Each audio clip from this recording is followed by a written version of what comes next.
Welcome to HDTV. You're now rocking with your boy. A forgotten black founding father. Massachusetts, abolished enslavement before the Treaty of Paris, brought an end to the American Revolution. In 1783, the state constitution adopted in 1780 and drafted by John Adams follows the Declaration of Independence and proclaiming that all men are born free and equal. In this statement, Adams followed not only the Declaration but also a 1764 pamphlet by the Boston lawyer James Otis, who theorized about and popularized the familiar idea of no taxation without representation, and also unequivocally asserted human equality. The colonists, he wrote, are by the law of nature free-born, as indeed all men are white or black in 1783. On the basis of the free and equal clause in the 1780 Massachusetts Constitution, the state's Chief Justice, William Cushing, ruled enslavement unconstitutional in a case that one Quock Walker had brought against his enslaver, Nathaniel Jennison. Many of us who live in Massachusetts know the basic outlines of this story and the early role the state played in standing against enslavement. But told in this traditional way, the story leaves out another transformative figure, PrinceHAll, a free black American and a contemporary of John Adams. From his formal acquisition of freedom in 1770 until his death in 1807, Hall helped forge an activist black community in Boston while elevating the cause of abolition to new prominence. Hall was the first American to publicly use the language of the Declaration of Independence for a political purpose other than justifying war against Britain. In January 1777, just 6 months after the promulgation of the Declaration and nearly 3 years before Adams drafted the state constitution, Hall submitted a petition to the Massachusetts legislature, or general court as it is styled, requesting emancipation, invoking the resonant phrases and founding truths of the Declaration itself. Here is what he wrote. I put the echoes of the Declaration of Independence in italics. The petition of a great number of blacks detained in a state of slavery in the bowels of a free and Christian country humbly sheweth that your petitioners apprehend that they have in common with all other men a natural and unalienable right to that freedom which the great parent of the universe hath bestowed equally on all mankind, and which they have never forfeited by any compact or agreement whatever, but they were unjustly dragged by the hand of cruel power from their dearest friends, and some of them even torn from the embraces of their tender parents. From a populous, pleasant, and plentiful country, and in violation of laws of nature and of nations, and in defiance of all the tender feelings of humanity, brought here either to be sold like beasts of burthen, and like them condemned to slavery for life. In this passage, Hall invokes the core concepts of social contract theory, which grounded the American Revolution, to argue for an extension of the claim to equal rights to those who were enslaved. He acknowledged and adopted the intellectual framework of the new political arrangements, but also pointedly called out the original sin of enslavement itself. Hall's memory was vigorously kept alive by members and archivists of the Masonic lodge he founded, and in his name can be found in historical references. But his life has attracted fresh attention in recent years from scholars and community leaders, both because he deserves to be widely known and celebrated, and because inserting his story into the tale of the country's founding exemplifies the promise of an integrated way of studying and teaching history. It's hard enough to shine new light on an African American figure, or I like to say Black American figure, who has been long in the shadows. One who in important ways should be considered an American founder. It can prove far more difficult to trace an individual's relationship tree and come to understand that person in a granular and even cinematic way in the full context of his or her own society, family, school, church, civic organizations, commerce, government. Doing so, especially for figures and communities that have been overlooked, give us a chance to tell a whole story, to weave together multiple perspectives on the events of our political founding into a single joint tale. It also provides an opportunity to draw out and emphasize the agency of people who experienced oppression and domination. In the case of PrinceHAll, the process of historical reconstruction is still underway. When I was a girl, said by I believe Danielle Allen, I used to ask what there was to know about the experience of being enslaved, and was told by kind and well-meaning teachers that sadly, the lack of records made the question impossible to answer. In fact, the records were there, we just hadn't found them yet. Historical evidence often turns up only when one starts to look for it, and history won't answer questions until one thinks to ask them. John Adams and PrinceHAll would have passed each other on the streets of Boston. They almost certainly were aware of each other. Hall was no minor figure, though his early days in family life are shrouded in some mystery. Probably he was born in Boston in 1735, not in England or Barbados, as some have suggested. It is possible that he lived for a period as a free man before he was formally emancipated. He may have been one of the thousands of black Americans who fought in the Continental Army. His son, Primus, or I believe it's Primus or Primus, certainly was. As a free man, Hall became for a time a leather worker, passed through a period of poverty, and then ultimately ran a shop, from which he sold, among other things, his own writings advocated for black American causes. Probably he was not married to every one of the 5 women in Boston who were married to someone named PrinceHAll in the years between 1763 and 1804, but he may have been.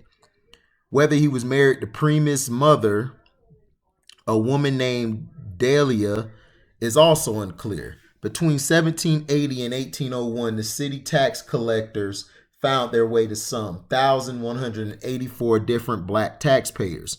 PrinceHAll and his son appear in those tax records for 15 of those 21 years, giving them the longest period of recorded residence in the city of any black person we know about in that era. The DePaul University historian Cherno M. Sese Jr. excellent dissertation completed in 2006 provides the most thorough and rigorously analyzed academic review of Hall's biography that is currently available. The dissertation, which I have drawn on here, has not yet been published in full, but I hope it will be. Hall was a relentless petitioner, undaunted by setbacks. When Hall submitted his 1777 petition, co-signed by 7 other free black men, to the Massachusetts legislature, he was building on the efforts of other black Americans in the state to abolish enslavement in 1773 and 1774. Black Americans from Bristol and Worcester counties, as well as Boston and its neighboring towns, put forward 6 known petitions and likely more to this end. Hall led the formation of the first black Masonic lodge in the Americas and possibly in the world.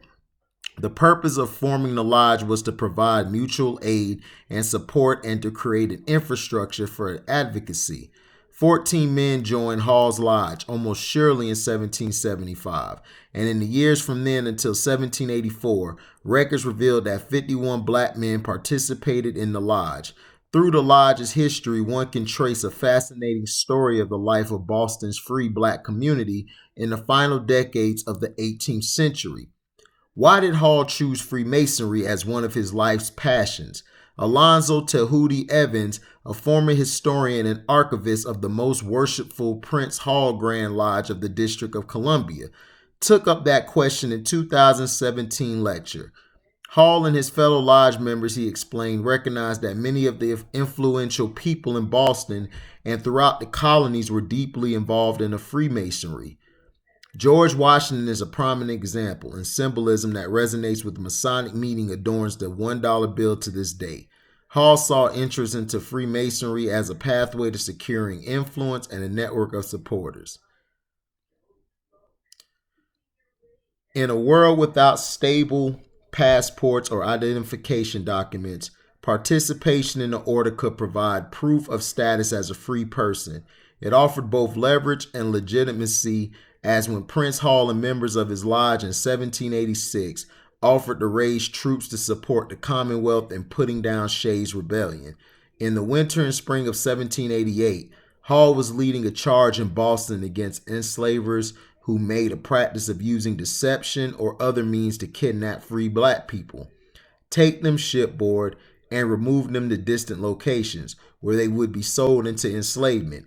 He submitted a petition to the Massachusetts legislators seeking aid, asking legislators to do us that justice that our present condition requires, and publicized his petition in newspapers in Virginia, New York, Pennsylvania, and Vermont. In the summer of that year, a newspaper circulated an extract of a letter from a prominent white Bostonian who had assisted Hall on this very matter. The unnamed author of the letter reports that he had been visited by a group of free black men who had been kidnapped in Boston and had recently been emancipated and returned to the city. They were escorted to his house by Hall, and they told the story of their emancipation. One of the men who had been kidnapped was a member of Hall's Masonic lodge, carried off to the Caribbean and put on the auction block. The kidnapped men found that the merchant to whom they were being offered was himself a Mason. Mutual recognition of a shared participation in Freemasonry put an end to transaction and gave them the chance to recover their freedom. PrinceHAll's work on abolition and its enforcement was just the beginning of a lifetime of advocacy. Disillusioned by how hard it was to secure equal rights for free black men and women in Boston, he submitted a petition to the Massachusetts legislature, seeking funds to assist him and other free blacks in emigrating to Africa. That same year, he also turned his energies to advocating for resources for public education. Through it all, his Masonic membership proved both instrumental and spiritually valuable. Founding the lodge had not been easy. Although Hall and his fellows were most likely inducted into Freemasonry in 1775, they were never able to secure a formal charter for their lodge from the other lodges in Massachusetts. Prejudice ran strong. Hall and his fellows had, in fact, probably been inducted by members of an Irish military lodge planted in Boston, with the British Army who had proved willing to introduce them to the mysteries of the order. Hall's lodge functioned as an unofficial Masonic society, African Lodge Number 1, but received a formal charter only after a request was sent to England for a warrant. The granting of a charter by the Grand Lodge of England finally arrived in 1787. In seeking this charter, Hall had written to Masons in England, lamenting that lodges in Boston had not permitted him and his fellows a full charter, but had granted a permit only to walk on St. John's Day and bury our dead in form which we now enjoy. Hall wanted full privileges, not momentary sufferance. In this small detail, though, we gain a window into just how important even the first steps toward Masonic privileges were. In the years before 1783 and full abolition of enslavement in Massachusetts, black people in the state were subjected to intensive surveillance, and policing. Enslavers sought to keep their human property from slipping away into the world of free blacks. Membership in the Masons was like a hall pass, an opportunity to have a parade as a community, to come out and step high without harassment. That's what it meant to walk on St. John's Day, June 24th, and to hold funeral parades for the dead. Whether that stepping out day remained June 24th is unclear. As Sesse writes, Boston Black, including PrinceHAll, first applied to use Faneuil Hall in 1789 to hear a black preacher. On February 25th, 1789, the selectmen accepted the application of blacks to use Faneuil Hall for public worship. By 1820,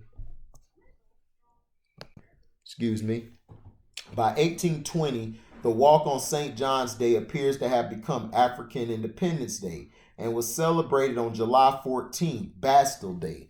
much to the displeasure of at least one newspaper. An unattributed column in the New England Galaxy and Masonic magazine complained about the annual parade in recognizably racist tones.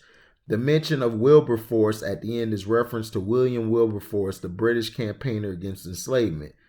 This is the day on which, for unaccountable reasons or for no reasons at all, the selectmen of Boston permit the town to be annually disturbed by a mob of Negroes. The streets through which this sable procession passes are a scene of noise and confusion and always will be as long as the thing is tolerated. Quietness and order can hardly be expected. When 500 or 600 Negroes with a band of music, pikes, swords, epaulets, sashes, cocked hats, and standards are marching through the principal streets. The crown this scene of farce and mummery, a clergyman, is mounted in their pulpit to harangue them on the blessing of independence and to hold up for their admiration the characteristics of Master Wilberforce and PrinceHAll. Well after Hall's death, the days for stepping out continued in Boston. An expression of freedom and the claiming of a rightful place in the policy, the lodge that Hall founding continued to. It is the oldest continuously active Black American Association in the U.S., with chapters now spread around the country.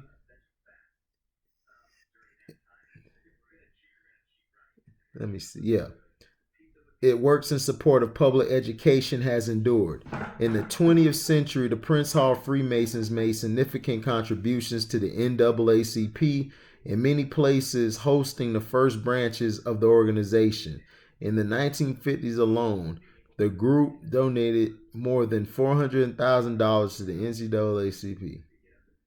Legal Defense and Educational Fund, equivalent to millions of dollars today. Thurgood Marshall was a member. For all of what we know to be PrinceHAll's importance, I learned of him only recently. In 2015, the National Archives held a conference about the Declaration of Independence, inspired by my own research on the document. At the conference, another colleague presented a paper on how abolitionists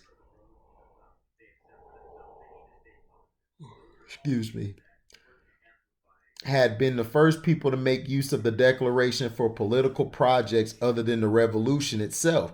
A few months earlier, I had come across the passage from Hall's 1777 petition that I shared above, and that so beautifully resonates with the Declaration. At the conference, I suddenly learned the importance political context in which it fit. I had published a book on the Declaration of Independence, our declaration, in 2014, but until the spring of 2015, I had never heard of Hall. Yet, I have been studying Black American history since childhood. When I was in high school, my school didn't do anything to celebrate Black History Month. My father encouraged me to take matters into my own hands and proposed to the school that I might create a weekly exhibit on one of the school's bulletin boards. The school was obliging. It offered me the one available bulletin board in a dark corner in the farthest remove of the school quads. This was not the result of malice, just a lack of attention to the stakes. But I was glad to have access to that bulletin board, and I dutifully filled it with pictures of people like Carter G. Woodson and Mary McLeod Bethune and Thurgood Marshall, and with excerpts from their writings. I am deeply aware of how much historical treasures about Black America is hidden and have been actively trying to seek it out.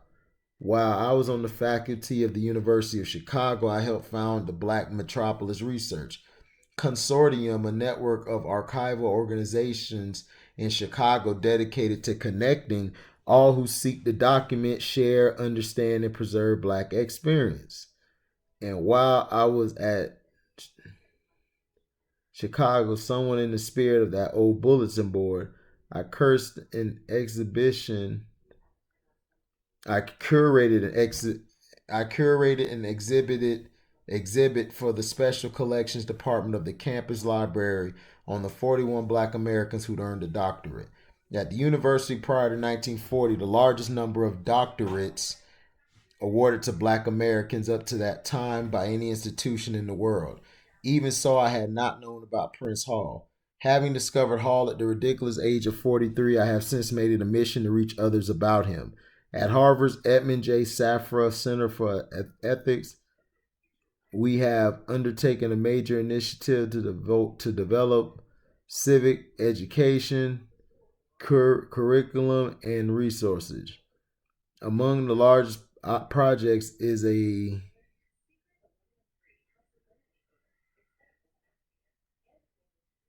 one of the units in that course. Hold on.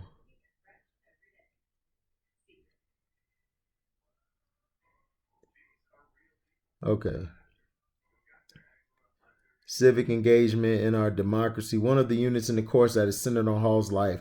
Through him and his exploration of the meaning of social contracts and natural rights and of opportunity and equality, we teach the philosophical foundations of democracy, reaching through Hall to texts that he also drew on and whose authors are required reading for eighth graders in Massachusetts.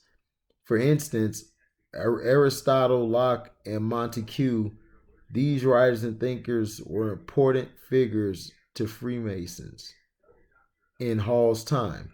Too much treasure remains buried, living mainly in oral history, not yet integrated into our full shared history or record. That history can strike home in unexpected ways. Not long ago, I was talking with my father about PrinceHAll and the curriculum we were developing. His ears pricked up. Only then did I learn that my grandfather, too, had been a member of PrinceHAll Freemasons. That was a great little story. That was done by Danielle Allen.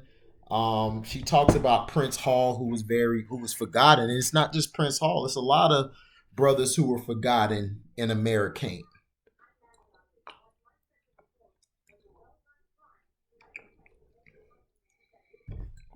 That's why I asked you, when has America been great?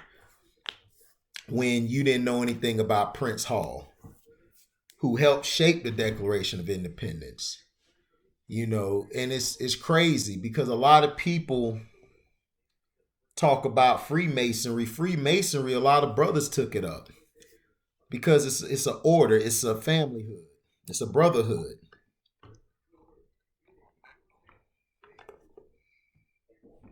Now, this just goes to show you that there's no such thing as Black History Month. Fuck Black History Month. It's Black History every day. Let me know what you guys thought about the article. I appreciate the support, guys. And thank you for the new subscribers subscribing. We're up to 270 now. I remember we started at 30 or 40 people like 3-4 months ago. The page is growing. So thank you for listening, man, and we're out. Deezy.